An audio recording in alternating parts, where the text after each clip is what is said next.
Hola a todas, buenas tardes. Vamos a iniciar con la segunda mesa. Yo me llamo César Torres y voy a moderarla. La segunda mesa se titula Sexualidades, Erotismos y Sentires Corporales. Nos acompaña en representación de Roberta Granelli, mi colega Priscila Cedillo, que nos va a leer el trabajo de Roberta, que no está aquí porque está realizando trabajo de campo. Entonces, bueno, voy a leer primero una semblanza de Roberta. La dinámica ya la conocemos, es como en la mesa anterior. Tenemos entre 15 o 20 minutos para exponer y después de las dos exposiciones de esta mesa abrimos espacio para sus comentarios.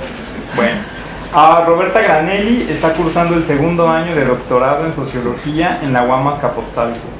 Es licenciada en Ciencias Políticas por la Universidad de Bolonia, Italia, y consigue en 2011 la Maestría Europea en Estudios de las Mujeres y de Género por la Universidad de Bolonia, Italia, y por la Universidad de Granada, España.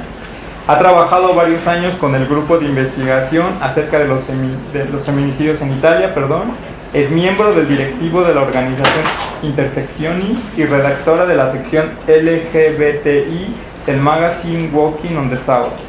Sus líneas de investigación actuales son derechos sexuales y reproductivos, integridad corporal e intersexualidad, estudios feministas y LGBTI en específico sobre no monogamias y afectividades.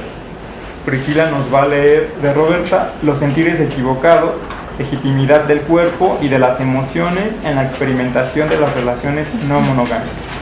Corre bien. Bueno, pues hola otra vez. Ahora no hablaré en nombre mío, pero le pasaré todas las preguntas y comentarios que ustedes tengan sobre la ponencia a Roberta. Entonces, pues voy a dar paso a la lectura de su ponencia. Dice: buenas tardes a todas y todos y gracias por asistir. Primero que nada quisiera agradecer a la maestra Priscila Cedillo por presentar mi ponencia hoy, a la profesora Olga Sabido por haber organizado este seminario y a las compañeras y compañeros por la participación apasionada que siempre aportó mucho a mi reflexión. Esta presentación es parte de mi investigación doctoral acerca de las no monogamias consensuadas entre mujeres en la Ciudad de México, y para hoy presentaré unas reflexiones, sobre todo metodológicas, surgidas acerca de acceder, descubrir, visibilizar, legitimar los afectos imbricados en estos tipos de relación.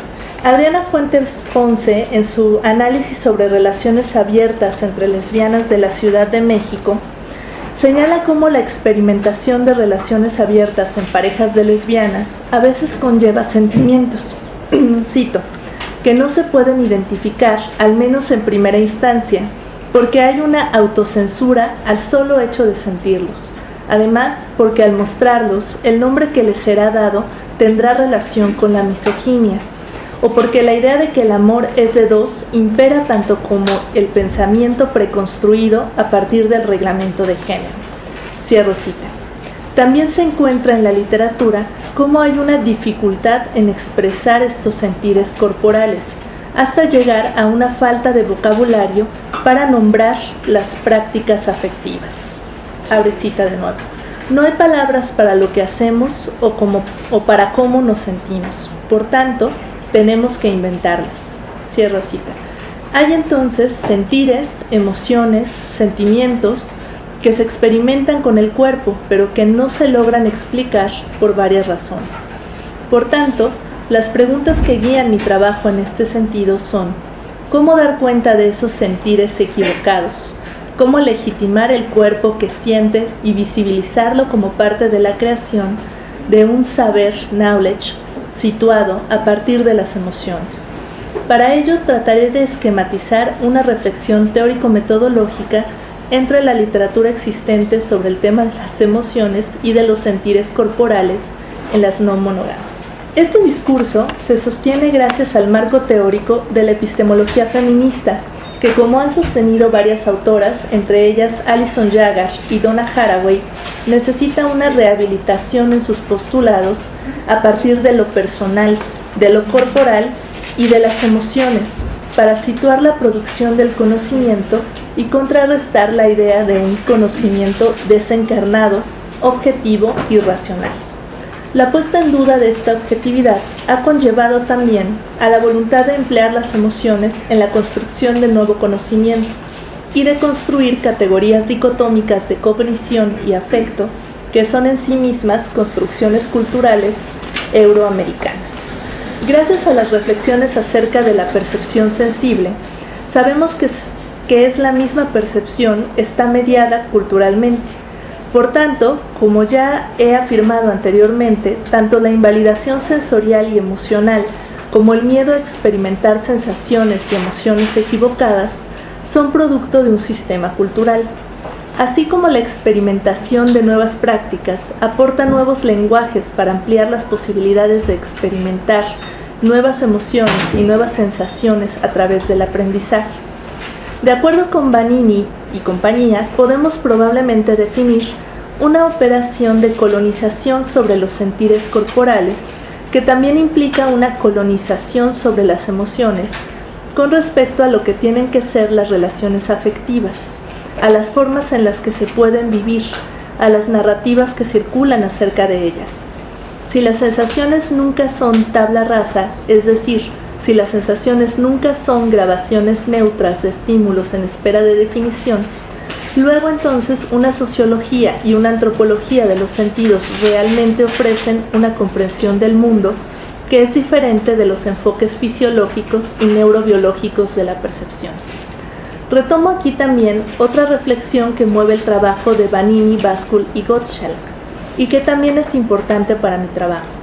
¿Estamos realmente seguras de que las sensaciones pueden ser así, claramente separadas de las emociones o del estímulo material que es el objeto de las mismas sensaciones? Las maneras de sentir son tan borrosas en sus límites, difuminadas, que se mezclan entre sí, y lo que debería importarnos es la ecología de las relaciones afectivas.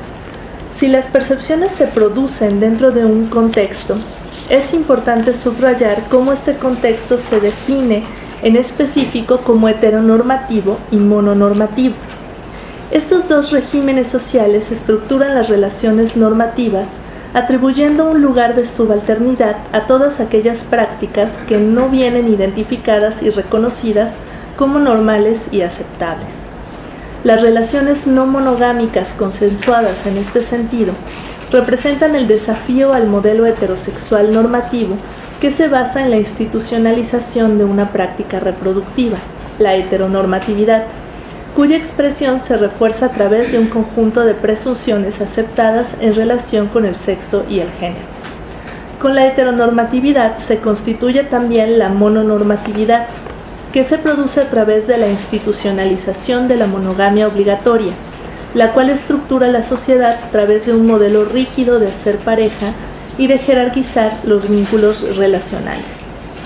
Heteronormatividad y mononormatividad son aquí importantes, ya que se pueden considerar como parte de los esquemas de aprendizaje dentro de los cuales se aprende a relacionarse afectivamente.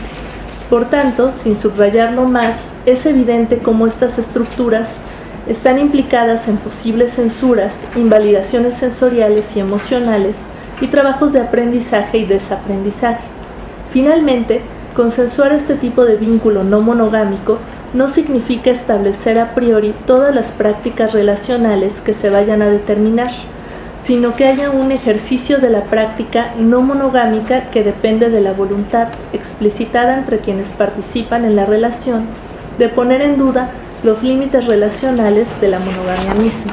En las investigaciones acerca de las relaciones no monogámicas consensuadas, hay pocas que abarquen el tema de los sentires y de las emociones. La mayoría, como las de Jiasu Enciso o las de Ritchie Barker, utilizan un enfoque psicológico. Ritchie y Barker utilizan un enfoque constructivista que investiga las formas de construcción identitarias a partir de las prácticas no monogámicas. A través de su investigación etnográfica situada en Cataluña, Jiasu Enciso Domínguez trata de dar materialidad al afecto a través de las palabras que ella denomina palabras carnales, como, cito, forma de analizar las palabras en relación con la carne, cierra cita. Localiza el afecto y gracias a ello da visibilidad a un proceso afectivo corporal. A partir de las palabras carnales, Enciso se atreve a plantear que en las prácticas poliamorosas hay una domesticación del afecto, que el afecto sufre un proceso biomediado a partir de una voluntad política de cambiar la forma de sentir y experimentar las emociones. Afirma que es necesario implementar un proceso para desaprender la monogamia y para aprender de forma diferente a sostener relaciones otras. La investigación de Gillian Derry también deja mucho espacio a los sentimientos y a las emociones, tomándolas en cuenta como marcador para el cambio de las prácticas relacionales. La autora investiga en la comunidad poliamorosa de mujeres queer residentes en Vancouver, Canadá, y también se enfoca en el manejo de varias emociones en sus relaciones. Retoma el concepto de feeling rules de Hochschild para identificar la normatividad que existe en experimentar los sentimientos, pero también la voluntad en las relaciones poliamorosas, de querer transformar las emociones relacionadas con los celos en algo diferente que no sea negativo. Profundiza a través de las narrativas de sus participantes cómo hay una conexión co-constitutiva entre el self, yo, y la reconstrucción, experimentación y expresión social de las emociones, y cómo la reimaginación del amor y de los celos cambia el afecto encarnado, embodied affect. Diferentemente de Enciso Domínguez, que se sitúa en la tradición del affective turn de Brian Massumi, el cual propone los afectos como algo presocial y por tanto como una instancia auténtica con potencialidad de cambio, Derry utiliza la política cultural de las emociones de Sara Ahmed y decide examinar de qué forma las experiencias afectivas acerca de los celos de las mujeres poliamorosas son entendidas y reinterpretadas, reimaginadas a través de sus narrativas y comprendidas a través de la verbalización. En esta investigación, el enfoque sobre los celos, interpretados como el gran obstáculo a la intimidad relacional, cumple la función de poder analizar las ideas sociales del amor, de la monogamia, del poliamor y de los celos como sensaciones corporales interpretadas y resistidas a través de un entendimiento consciente de esos sentimientos. Analizando la literatura encontrada, seguramente los sentires mayoritariamente presentes son los que están asociados a los celos. Gillian Derry habla de los celos como una experiencia compleja que se compone por muchas emociones: miedo, rabia, tristeza, orgullo, pérdida y duelo. Hay sentires más físicos cuya narración los ubica en el cuerpo y los relata a través de sensaciones específicas, como este ejemplo de la tesis de Enciso, que es la primera cita que está en la diapositiva. Dice: recuerdo los primeros tiempos, recuerdo mis crisis de miedo, recuerdo, por ejemplo, cuando él había pasado el día con alguien y luego por la noche había quedado conmigo y se retrasaba. La sensación física se situaba primero en el estómago, una mezcla de frustración y tristeza que al rato incorporaba ingredientes de moral heredada. Y está también este otro testimonio de la tesis de Gillian Derry. Se siente como algo irracional y enojo, y tengo muchos síntomas físicos, como que mi corazón late rápido y me da temblores y me mareo un poco, y no tiendo a tener ese tipo de erupción de sentimientos con otras cosas en otras ocasiones. Según Enciso, las palabras carnales corresponden al acto de verbalización de estos sentires a partir del lugar físico en donde acontecen en el cuerpo. Es gracias a su nombramiento físico que se pueden identificar y visibilizar las emociones. Mucha de la literatura anglófona reporta nuevas palabras para hablar de nuevos sentires, que contrariamente a lo que afirma Enciso, no son tan estructuradas. Son sensaciones corporales que a veces se asocian a emociones, otras veces son formas descriptivas que parecen ser expresiones onomatopéyicas. Por ejemplo, wibble o wibbly son palabras empleadas para describir la sensación de incomodidad o también la inseguridad de una persona en relación a las otras relaciones de su pareja. El verbo wibbling nos remite al movimiento de la mandíbula al mascar algo y se convierte en un sinónimo de ansiedad. Wobble o shaky, literalmente bambolearse y temblar, son otros sinónimos para expresar todas esas sensaciones confusas que se expresan en momentos de inseguridad relacional específicas. Algunos textos las resumen todas bajo la etiqueta de jelly moments, momentos gelatinosos, que expresa visualmente la sensación que el cuerpo experimenta. Y bueno, acá está la cita, ¿no? Que dice: si no me siento bien acerca de las otras relaciones de mi pareja, verlos tiernos puede hacerme sentir wibbly, insegura, ansiosa. Si digo que me siento wibbly, insegura o ansiosa acerca de algo, mi pareja me podrá dar abrazos extra. Otro alcance interesante sobre el cual hay mucha disputa interpretativa y que también es interesante para esta investigación es el análisis de la compersión, traducido desde el inglés compersion. Según Gerson Enciso, la compersión es producida en lo que ella define como domesticación del afecto, en donde la persona logra cambiar la forma y la capacidad de sentir del cuerpo, de ser afectada por el estímulo material, que en este caso es el saber que la pareja tiene otra relación. Desarrancar la monogamia enraizada en la carne y debido a la decisión político-afectiva de practicar el poliamor, las participantes logran que su cuerpo responda de otra forma al mismo estímulo, ya no generado todos esos sentires de manera tan intensa que se asocian con los celos. En su investigación, Gillian Derry afirma que la compersión es un acto creativo de resistencia que posiciona al cuerpo, al placer y al amor al centro del escenario. Las prácticas poliamorosas de la compersión cambian la construcción emocional normativa de los celos. Según la autora, la creación de la palabra compersión ha contribuido probablemente a la potencialidad de poder ser experimentada. Cuando una experiencia está limitada por algunas reglas sentimentales, por tanto socioculturales, puede ser difícil experimentar otros resultados afuera de la caja. La experiencia amorosa, o más en general de las no monogamias consensuadas, contradice las creencias convencionales acerca de la naturalidad y la inevitabilidad de los celos y las supuestas formas generizadas en las que los celos están encarnados. Cito: estar en una polirrelación no significa que estés de acuerdo con que tu pareja esté con otras personas, significa que realmente apoyas que tu pareja esté con otras personas y que eres parte de lo que hace que eso suceda. ¿Cómo podría no estar feliz si ella está feliz y se está divirtiendo? Si los celos son una respuesta sensible a una cierta forma de percibir algunos estímulos, cambiando el referente sociocultural, lo que muestra la compersión es que se puede desaprender a sentir de cierta forma y aprender somáticamente a percibir de otra, y de ahí experimentar otros tipos de relaciones.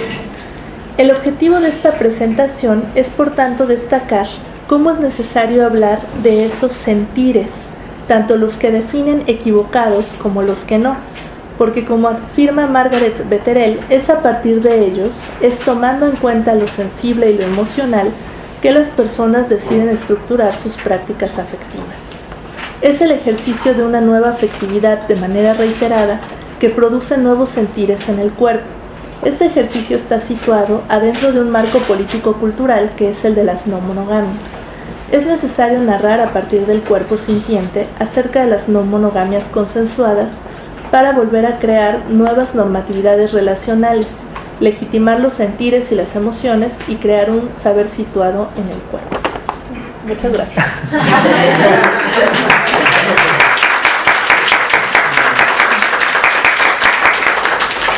Gracias a Priscila y a Roberta también, a la otra Roberta Granelli, que mandó su presentación.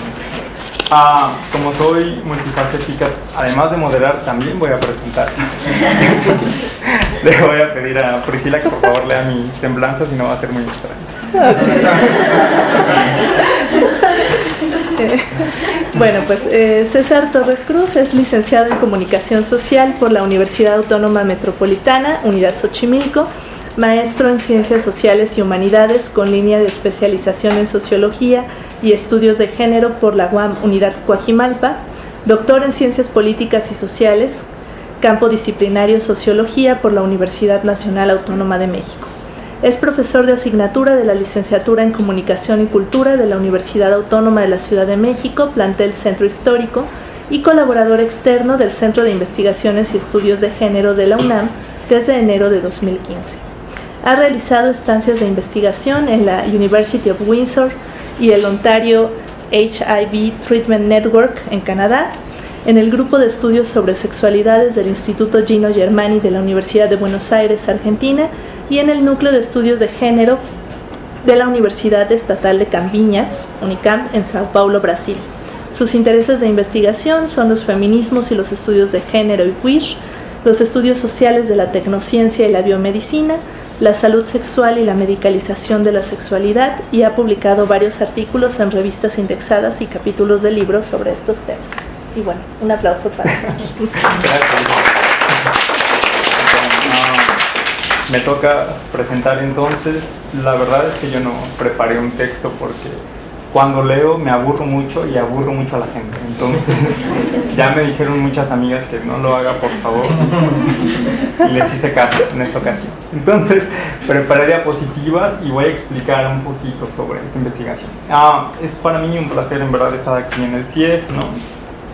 Del cual, bueno, formo parte como colaborador externo y estoy muy cercana a él, y estar con Priscila, con todos ustedes, y en un seminario que organizó Olga, para mí ha sido muy fructífero y muy productivo. Entonces quisiera iniciar comentando esto, ¿no? El gusto que me da y el placer que siento de estar aquí con ustedes.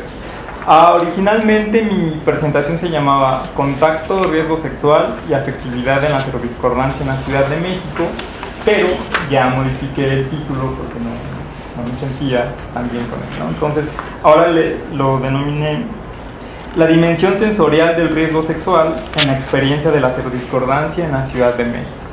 Entonces, bueno, voy a explicar un poquito de qué va, ¿no? Dividí el contenido de acuerdo a algunas directrices que planeamos en el seminario. Primero les voy a hablar del horizonte analítico, después del horizonte metodológico, y termino con algunos de los hallazgos. Es importante mencionar, como ya lo hicimos en la mesa anterior, que este no se trata de un trabajo terminado, es decir, no es un texto que ya está listo para imprenta, entonces es un trabajo en proceso. En ese sentido no van a ver algo ya acabado, sino más bien algo que está siendo elaborado, y me gustaría muchísimo recibir su retroalimentación. En términos generales, lo que yo hago es un análisis de la serodiscordancia o parejas donde una persona vive con VIH y la otra no, y hago un análisis sensorial en este caso del riesgo sexual, es decir, veo qué pasa con la asimilación de los conocimientos biomédicos, y mi tesis central es que la afectividad, y en este caso la dimensión sensorial, da cuenta de otra dinámica de la resignificación de las normas de género, pero sobre todo de las normas biomédicas. Entonces, bueno, voy a platicar un poquito al respecto, ¿no? Entonces, bueno, en términos de introducción me gustaría primero comentar sobre el panorama de la pandemia en nuestros días, ¿no? Porque el VIH-Sida tiene más de 3 décadas de aparición en el mundo. Sin embargo, la significación al respecto ha cambiado muchísimo, ¿no? Ya no se concibe como un padecimiento mortal, sino actualmente se concibe como un padecimiento crónico degenerativo como cualquier otro, que es manejable y que no necesariamente conlleva muerte.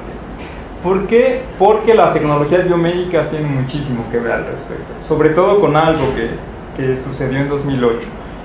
La Comisión Federal de VIH-Sida de Suiza hizo una revisión longitudinal de muchísimos estudios para ver qué pasaba con la adherencia al tratamiento antirretroviral, y se dieron cuenta, después de otras investigaciones que lo comprobaron, que las personas que se adherían al tratamiento antirretroviral no solo disminuían la carga viral, es decir, las copias del virus en su cuerpo, sino que también disminuían la probabilidad de transmitir el virus, dirán estas personas, estos científicos, hasta en menos de 2% en prácticas sexuales sin condón, lo cual fue una revolución para la comprensión del VIH, porque disminuyó muchísimo la carga del estigma y sobre todo la carga de infecciosidad y de contagio que conllevaba el padecimiento. Entonces, bueno, esto revolucionó la atención a la pandemia y se generó algo que se denomina el tratamiento como paradigma de prevención, porque no solo iba a repercutir en quien vive con el virus, sino también iba a repercutir en las personas que no viven con el virus, ¿no? Entonces, bueno, esto fue la promesa no solo de vivir más tiempo para las personas afectadas, sino además de una vida placentera sexualmente hablando y sin riesgos mayores de transmisión del virus. La idea que yo quiero sostener aquí este mandato biomédico no es tan lineal como la biomedicina quisiera, sino que hay un montón de complejidades socioculturales que dificultan primero asimilar que tienes que tomar fármacos por el resto de tu vida, porque son fármacos que tienen, digamos, cambios, ¿no? Efectos colaterales, efectos secundarios. Los efectos secundarios son, por ejemplo, exantemas o manchas en la piel o granos en la piel, ¿no? Y los efectos colaterales son los efectos a largo plazo, como lipodistrofia o lipoatrofia, es decir, la mala absorción de las grasas del cuerpo, que se pueden ver como en una joroba como de camello, en una panza muy pronunciada, pero los brazos y la cara sumamente chupados. Estas características corporales delatarían a quien vive con el virus, por así decirlo, y entonces representaría, digamos, como un foco rojo, porque aparece el estigma y aparece la exclusión y aparece la discriminación para esas personas. Entonces, también al existir el tratamiento antirretroviral, se hace, digamos, más probable la conformación de vínculos erótico-afectivos entre este tipo de personas, entre quienes viven con VIH y no viven con el VIH, porque insisto, ya hay menos probabilidad de transmitir el virus, ¿no? Entonces, bueno, yo considero que este tipo de experiencias, las serodiscordantes, son un ámbito privilegiado porque podemos entender cómo se incorpora y configura la vivencia del padecimiento en este nuevo contexto, en el que la tecnociencia opera muchísimo para avanzar en la comprensión de la vida sexual de las personas, ¿no? Además, el tema es importante. Yo debo mencionar que investigué casos en la Ciudad de México. Es importante hacerlo aquí porque esta entidad es la entidad federativa que tiene más casos y la mayor prevalencia. También aquí hay una justificación un poco tramposa, me confieso. También esto sucede porque es la entidad con mayor población, ¿verdad? ¿No? De hecho, en términos actuales, digamos que las ciudades con más casos son las fronterizas, en el norte y en el sur. Tijuana, por ejemplo, tiene una prevalencia muy alta, y el turismo sexual en Quintana Roo y en Yucatán también tiene muchísimos casos que están sobresalientes. Además, aunado a esto, en las poblaciones indígenas se ha demostrado que no hay políticas públicas para este tipo de personas, ¿no? Que las autoridades creen que las personas que viven en contextos rurales no tienen prácticas sexuales, lo cual es una estupidez ciertamente, y entonces no hay políticas públicas dirigidas a ellas y a ellos, y se está convirtiendo la pandemia en un genocidio, está exterminando población, ¿no? Entonces, bueno, es una pandemia, insisto, que se presenta por la epidemiología como algo que ofrece ventajas a través de las tecnologías, pero que en realidad los efectos socioculturales son más complejos de lo que pensamos. Además, en términos de causas de muerte, el VIH-Sida no es menor, ¿no? Por ejemplo, es la quinta causa de muerte en varones de 25 a 34 años y la novena en mujeres en la misma edad, o sea, en la mayoría de ustedes que tienen esas edades. Estamos pues ante un problema nada menor, yo creo, en términos de salud pública y también en términos socioculturales, ¿no? Bueno, el objetivo del texto que estoy elaborando es problematizar la dimensión afectiva sensorial del riesgo sexual a partir de diferencias de género y clase social en vínculos homo y heteroerótico afectivos serodiscordantes en la Ciudad de México. ¿Cuál es el horizonte analítico? Primero me gustaría mencionar cómo realicé esta investigación o cuál fue el trabajo etnográfico que hice al respecto, ¿no? Bueno, para este texto retomé muchos de los testimonios de una extensa etnografía que hice para analizar la serodiscordancia, que inició en 2011 y que apenas terminó el año pasado. Entonces, bueno, estuve 6 años analizando este tipo de parejas y ahorita voy a mencionar un poquito más al respecto. Estuve en sus casas, en varias clínicas haciendo trabajo de campo, en muchísimos grupos de autoapoyo, y las acompañé hasta donde estas personas quisieran, ¿no? Entonces, bueno, ¿qué he analizado? Principalmente qué pasa con las normas biomédicas y de género, pero para este texto me voy a enfocar en el papel del contacto, es el sentido que voy a resaltar, ¿no? Entonces voy a ver cómo el contacto físico con los fluidos corporales de la otra persona se convierte en un espacio de placer y cercanía emocional porque es su pareja, pero al mismo tiempo es un espacio de conflicto, porque a pesar de que las tecnologías biomédicas han dicho que el riesgo disminuye, siempre hay una relación corporal y afectiva muy cercana con el riesgo. Siempre está el miedo de que te puedan transmitir o no el virus, ¿no? Porque además la pandemia no es tan estable, insisto, como la epidemiología quisiera, ¿no? De repente puede aparecer una elevación de la carga viral y no te das cuenta, ¿no? Desde posturas teóricas feministas, queer y sociológicas, voy a dar cuenta de estas complejidades, ¿no? Entonces, aquí vemos que se imbrican, por ejemplo, el cuerpo, el género, el riesgo y la afectividad a través de la relevancia del tacto, ¿no? O sea, me estoy centrando sobre todo en las prácticas sexuales. O sea, imaginemos la relevancia de las prácticas sexuales para todas las personas. ¿Cómo se complejiza esto cuando existe la diferencia en el estado serológico, ¿no? No es, insisto, un problema menor. Y entonces también aquí hay una implicación entre tecnologías biomédicas, conocimiento tecnocientífico y asimilación de este tipo de conocimientos, donde el género y la clase social dicen muchísimo, ¿no? Ya veremos por qué. Bueno, el primer, no digamos que el más importante horizonte analítico que voy a trabajar en ese sentido tiene que ver con riesgo, cuerpo y sentidos, ¿no? No ha sido nada fácil construir este marco teórico, pero bueno, voy a intentar explicar más o menos dónde voy. Primero, hablar sobre el riesgo. El riesgo es una categoría sociológica importantísima que ha tenido muchísimo énfasis, ¿no? Cuando estamos pensando en riesgo, nos tenemos que centrar sobre todo en eventos que pueden suceder, ¿no? En eventos que tal vez aparecen en nuestras vidas. En ese sentido yo estoy hablando de riesgo sexual, porque tal vez la persona que no vive con VIH, tal vez no quiere el virus, pero tal vez sí lo quiere. Entonces, es esta dinámica del riesgo, es vivir en la incertidumbre, vivir un poquito la contingencia, viene nuestro profesor Galindo, ¿no? Entonces, es allí donde están viviendo un poco. Entonces, veamos cómo se produce la sexualidad y cómo está atravesada también por el papel de la biomedicina y cómo, insisto, hay una compleja relación entre tecnociencia, prácticas de la vida cotidiana, conocimiento y sentires corporales, ¿no? Para analizar el riesgo lo hago desde dos enfoques teóricos que yo creo que se pueden complementar, ¿no? Principalmente suscribo la postura de Michel Foucault sobre la gubernamentalidad, y entonces yo no digo que el riesgo sexual no exista, por supuesto que existe, ¿no? Es tangible en tanto que se hace presente en las personas y en tanto que se hace presente en los cuerpos a través de un diagnóstico. Pero la manera en la que se distribuye este tipo de riesgo, ahí ya hay una dimensión social, ¿no? La noción de gubernamentalidad va a señalar justo eso, ¿no? Cómo estar en riesgo es convertirse en objeto de vigilancia y sobre todo en un sitio de intervención. Sobre todo, rescato una dimensión de gubernamentalidad que se relaciona con las tecnologías de yo. O sea, veo cómo nosotras y nosotros mismos aplicamos a nuestros cuerpos esas tecnologías de autogobernanza y de autovigilancia. Entonces, el neoliberalismo ha hecho que se traslade la atención de la salud en las personas hacia el espacio privado, ¿no? Entonces, en este nuevo escenario somos todas las personas quienes nos encargamos de nuestra propia salud, ya no va a ser el Estado. En el caso del VIH-Sida, por ejemplo, el Estado suministra los antirretrovirales, por supuesto, pero en términos de monitoreo y en términos de chequeo, estas son, desde mi perspectiva, tecnologías de autogobernanza, y las personas serán las encargadas de estar viendo si te haces adherente al tratamiento antirretroviral, si el tratamiento te está cayendo bien, si lo estás asimilando bien. Entonces, aquí han sido, por ejemplo, cuando aparecen los grupos de autoapoyo como una alternativa.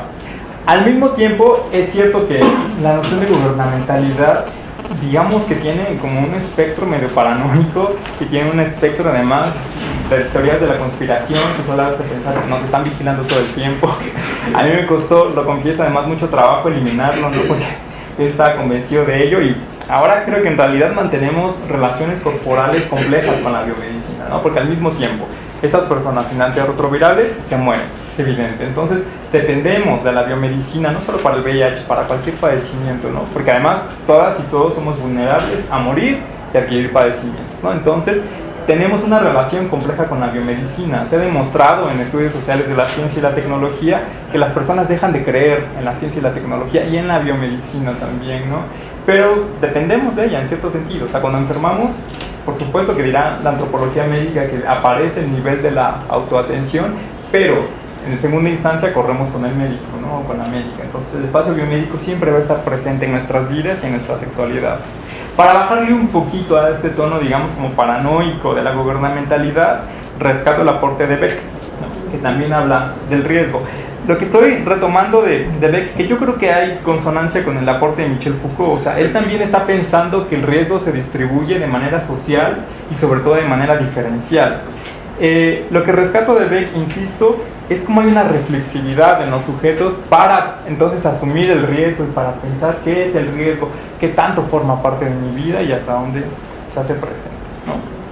Bueno, ahora bien, las teorías del riesgo han sido muy interesantes, insisto. Yo creo que sociológicamente incluso es uno de los paradigmas más productivos, ¿no?, contemporáneos. Pero la mayoría de estas teorías, si bien han tenido alcance empírico, pero estas grandes teorías, quiero decir, incluidas las de Foucault, por supuesto, no han tenido, digamos, como énfasis en el cuerpo, no han tenido repercusión en el cuerpo. Entonces yo creo que aquí hay que hacer un cruce conceptual con los estudios del cuerpo y sobre todo con los estudios sensoriales. Porque lo que yo me di cuenta en estos 6 años que realicé un poco más de etnografía, es que lo más importante para tener un vínculo discordante es las prácticas sexuales, ¿no? O sea, en todos los grupos de autoapoyo a los que yo fui, la primera cosa que iba a preguntar a alguien recién diagnosticado era, bueno, ¿voy a poder tener pareja? ¿Voy a poder tener prácticas sexuales? Por supuesto que es un tema importantísimo y tiene que ver con el tacto, tiene que ver con sentir a la otra persona, ¿no? En varias investigaciones que he hecho sobre sexualidad, he visto sobre todo en vínculos homoeróticos el papel que tienen los fluidos corporales. O sea, sentir el semen del otro es algo importantísimo para muchísimos varones, ¿no? Entonces, bueno, insisto, esto se vuelve en un espacio conflictivo cuando aparece el virus. También en parejas heterosexuales, ¿no? Hay muchísimas mujeres, por ejemplo, que su compañero siente el fluido menstrual de ella, es importantísimo. Entonces, eso desaparece o se vuelve en un ámbito sumamente conflictivo cuando hay un diagnóstico como este tipo. Bueno, entonces en ese sentido, creo que las teorías del riesgo, para este caso, para este texto, se pueden complementar con las teorías sociales y feministas de los sentidos, ¿no? Términos generales, ¿cómo lo estoy pensando? No es algo que tenga todavía ya súper acabado, porque además tenemos poco espacio para el texto y a mí me cuesta mucho trabajo resumir, pero estoy pensando desde aquí. Primero, entender el cuerpo como recurso de sentido, como Olga Sabido lo ha demostrado de manera magistral, ¿no? Es decir, como el cuerpo también evoca, o sea, el cuerpo también es recurso para comprender el riesgo sexual, ¿no? Porque es en el cuerpo donde se localiza el virus, y porque es el cuerpo el principal canal de las prácticas sexuales, y porque además es el cuerpo que siente y que está conformando un vínculo erótico afectivo, ¿no? En ese sentido, también reconozco que hay una cultura sensorial y que el tacto tiene un lugar privilegiado, ¿no?, en ese tipo de culturas. Entonces insisto, hay una especie de recorte, hay una especie de freno en el tacto en las prácticas sexuales, que además son, en la mayoría de las parejas que he entrevistado, la primera o la segunda causa relevante para formar un vínculo, ¿no? Voy a ver también qué sucede en ese sentido con las prácticas corporales. Aquí estoy pensando en Elsa Muñiz, por supuesto, y veo cómo cómo el riesgo se hace presente y se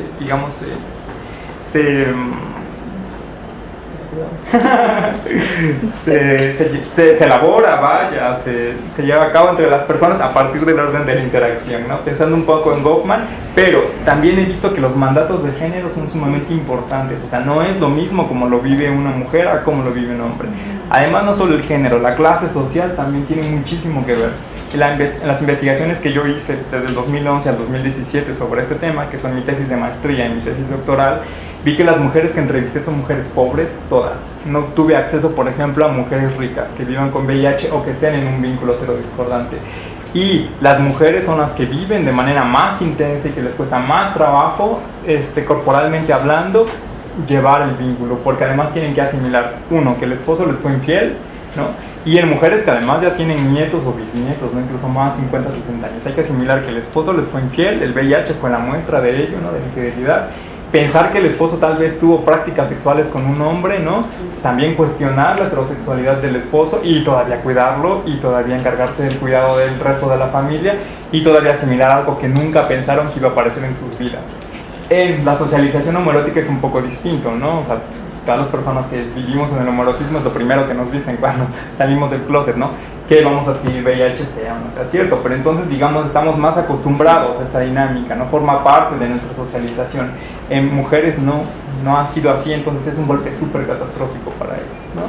E insisto, mujeres pobres además, o sea, además vivirlo en la precarización económica es muchísimo más complejo, ¿no? En ese sentido, también voy a retomar a West Zimmerman y a Butler aquí, ¿no? O sea, también en términos de género, Pienso desde la postura butleriana que el género es un aparato que se construye a partir de elementos binarios, ¿no? Donde la heterosexualidad es la guía, porque también hay un montón, digamos, de prejuicios y que en estas personas y que el VIH lo saca a la luz. Ya mencionaba uno, las mujeres todas, las que yo entrevisté, han pensado, por ejemplo, que su esposo entonces no es heterosexual y se pone en duda la heterosexualidad. También hay tintes de transfobia, ¿no? O sea, muchísimas mujeres piensan que si se metieron con una mujer trans, no son mujeres, entonces son hombres. Y entonces, digo, si tienen mucho éxito, sus esposos son bisexuales máximo, pero regularmente piensan que son homosexuales de closet y entonces hay un engaño para ellas muy grande, ¿no? En el caso del homoerotismo, por ejemplo, la biomedicina se encarga de situarles en un contexto de vulnerabilidad todo el tiempo, ¿no? Aquí no exploto la noción de vulnerabilidad, pero en otras investigaciones sí lo he hecho. Y he visto principalmente eso, que entonces digamos que los varones ya son vulnerables desde primera instancia cuando llegan al consultorio biomédico. Incluso muchos de mis interlocutores van por una gripe y lo primero que piensa el médico es, seguramente es VIH, ¿no? Sin saberlo. Entonces, porque insisto, sí forma parte de la socialización homoerótica, pero no forma de la parte de la socialización heterosexual. Esto tiene repercusiones en términos de interacción. También va a depender de la clase social que tengas, del género, por supuesto, y de tu orientación sexual, ¿no? Bajo todas estas complejidades que ya he anunciado, ¿no? Resumiendo un poco el horizonte analítico, ¿no? El análisis de la gubernamentalidad me va a permitir cómo la biomedicina administra mediante sus tecnologías los discursos sobre el riesgo sexual en este tipo de vínculos. Pero pensar en Beck y pensar en el enfoque reflexivo me va a permitir ver cómo se construye la vivencia a nivel interpersonal, cómo el riesgo también se lleva a cabo, cómo el riesgo se elabora, cómo se vivencia y cómo también se complejiza, ¿no? Bueno, pasemos al horizonte metodológico.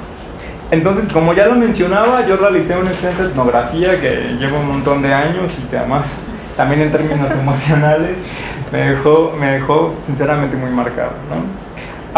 Yo denomino a esto una etnografía feminista queer. ¿Por qué?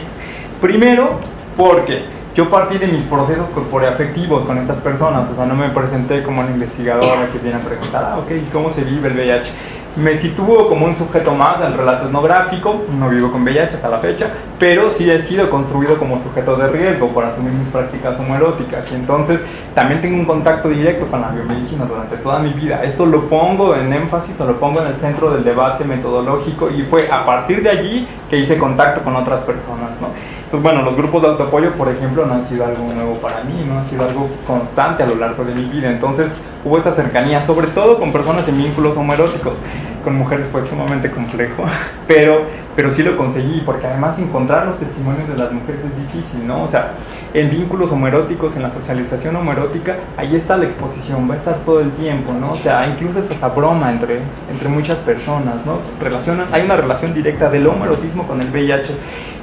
Las mujeres aprovechan un poquito, digamos, como esta invisibilización, que por supuesto que tiene efectos negativos para ellas, pero también en términos prácticos de socializar tiene efectos positivos, ¿no?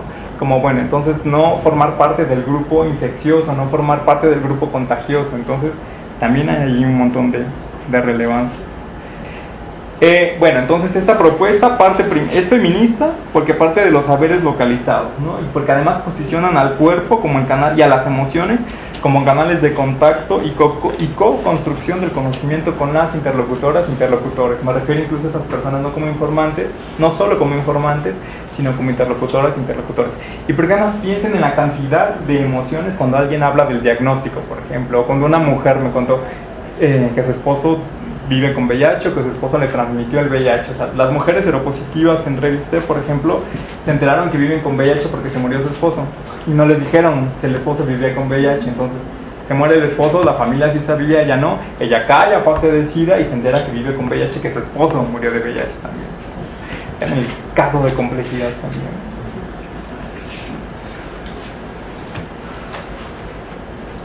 Bueno, entonces eso, construí, insisto, el relato etnográfico a partir de allí, a partir de la co-construcción del relato. Yo también comentaba mis experiencias, por ejemplo, también comentaba con esas personas cómo he sido yo construido como sujeto de riesgo, cómo se vive desde allí, cómo se vive desde la parte seronegativa, qué tanto influye en mi clase social, por ejemplo, con la de ellas y ellos, ¿no? Bueno, la metodología estuvo dividida en dos fases. La primera la realicé de 2011 a 2013. Fue el resultado de mi tesis de maestría. Allí solo trabajé con varones en vínculos homoeróticos y apliqué al menos 3 entrevistas a ellos, de manera conjunta y de manera separada. Insisto, me enfoqué en la Ciudad de México. La edad de ellos osciló entre los 21 y los 57 años. La segunda parte fue la más intensa, la de 2013 al 2017, terminó hace algunos meses de hecho, y di seguimiento a la vida cotidiana primero de varones en 2 vínculos homoeróticos y luego a uno hetero, ¿no? Estuve durante 6 meses a lo largo de su vida y luego estuve más de un año en la Clínica Condesa, que es una clínica especializada en la Ciudad de México que atiende a personas afectadas por el VIH. En esta clínica tenían, ya no, después de una controversia que hubo allí, tenían un espacio que se llama ASPAR, Asesoría de Pares. Era una asociación civil que estaba al interior de la clínica con personas que viven con VIH, que recibía los nuevos casos. Entonces estas personas, solo 1 o 2 tenían formación psicológica, el resto no, pero hablaban también desde la experiencia personal, ¿no?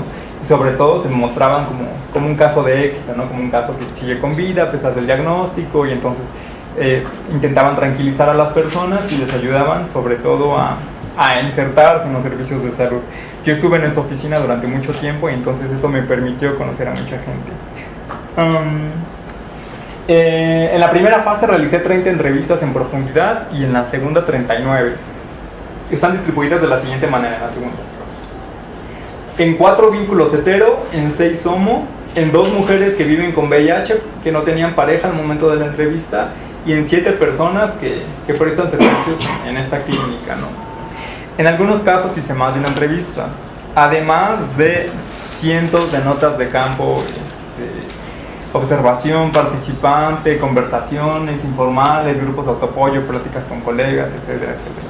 Bueno, vamos a pensar ya, también para ir concluyendo, para darles paso a sus intervenciones, ¿no? En los hallazgos o dirección hacia los mismos. No voy a hablar en términos de conclusiones, sino solo voy a mostrar un par de relatos para que veamos la complejidad. Está un poco saturado, pero la lámina saturada, pero la voy a leer. Por ejemplo, Raúl, que vive con VIH, me dijo: decidí tener relaciones sexuales sin condón las primeras veces porque tenía miedo de que me llegaran a decir que no, si se los pedía. Ya después fue como una cuestión de placer, de satisfacción. El condón en algunos momentos de mi vida sí fue como una barrera. Recuerdo que como que le quitaba intimidad o como calor. El hecho de que tu piel esté con mi piel le daba muchas cosas buenas. Era una parte de mí que decía eso. Entonces yo dije, yo no quiero coger con todo mundo sin condón. Quería que fuera más chido con algunos, y también era porque con ellos me daba miedo de que me dijeran que no querían coger conmigo con condón. Esto nos dice Raúl, un hombre que vive con VIH y que tiene menos de 30 años. Y es que todos los informantes, sobre todo los informantes en vínculos homoeróticos, en algún momento de su vida decidieron no utilizar el condón. ¿Por qué? En algunos casos porque era una prueba de amor, además, ¿no? Y porque era una prueba de confianza en el otro, ¿no? Y porque además todas las personas que he entrevistado me han dicho que hay una diferencia física en la sensación corporal, o sea que el látex sí representa para ellos una diferencia sustancial, que no se siente lo mismo, va a ser la frase que vamos a escuchar, ¿no? De manera reiterada, ¿no? Además, en varones de 35 años, por ejemplo, también la edad es importante, indicaron que no existía lo que denominaron una cultura del uso del condón, ¿no? No existían antes, por ejemplo, para ellos, ¿no? En los 70s, en los 80s. No era como ahora que el IMSS te regala 300 o que hay campañas del Fondo Mundial, ¿no? Es que antes sí regalaban paquetes con 300 condones en cada esquina, entonces me quedé como con 10.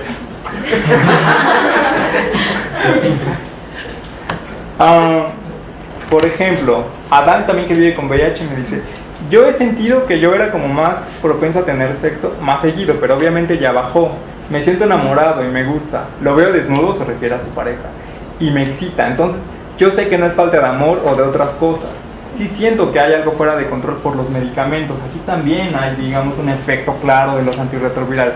En muchas personas repercute en la energía sexual, por ejemplo, ¿no? Entonces, por eso también es un espacio conflictivo, ¿no? Ya no lo puse por cuestiones de tiempo, pero también una mujer, Virginia, me comentaba lo que ya decía hace rato, ¿no? Que a ella le encantaba tener prácticas sexuales con su esposo cuando ella estaba menstruando, pero que después del diagnóstico de ella, esto era imposible, le daba mucho miedo, porque ella sentía, a pesar de que él también vivía con VIH, ella sentía que a ella le iba a pasar otro tipo de virus en la sangre menstrual, ¿no? Porque en la sangre estaba muchísimo más presente que en él, a partir de lo que ella pensaba, ¿no? Entonces, bueno, solo insisto, para dimensionar, para ver un poco de los mandatos biomédicos y de la complejidad que esto conlleva, ¿no? Porque además recordemos que en mujeres, en matrimonios heterosexuales no está a petición del condón, es un mandato además no utilizarlo, quiero decir, ¿no? Si ellas se atreven a decirle a los esposos, quiero utilizar condón porque no sé si tú haces otras cosas, y pueden recibir violencia física, incluso en muchísimos casos, ¿no? Es así de complejo. Bueno, entonces, lo que quiero resaltar, digamos en primera instancia, pero insisto, todavía lo estoy elaborando, tiene que ver con las diferencias de género y de clase social, por supuesto, en la incorporación de los mandatos biomédicos, ¿no? Cómo hay una diferenciación que ya he mencionado acá, a partir de asumirse como mujer o como hombre y heterosexual o como homosexual, ¿no? También rescatar la relevancia del tacto en la resignificación de la diferencia del estado serológico y del riesgo sexual. No insisto, porque el tacto va a ser sumamente crucial, es un espacio de batalla, ¿no? en este tipo de vínculos, ¿no? Y también me interesa con este texto valorar la dimensión sensorial en los estudios sobre el riesgo, ¿no? Que insisto, creo que ha sido un elemento que ha quedado un poco fuera y que me parece que es importante para pensar en cualquier riesgo, no solo el sexual, ¿no? Bueno, pues sería todo. Muchas gracias.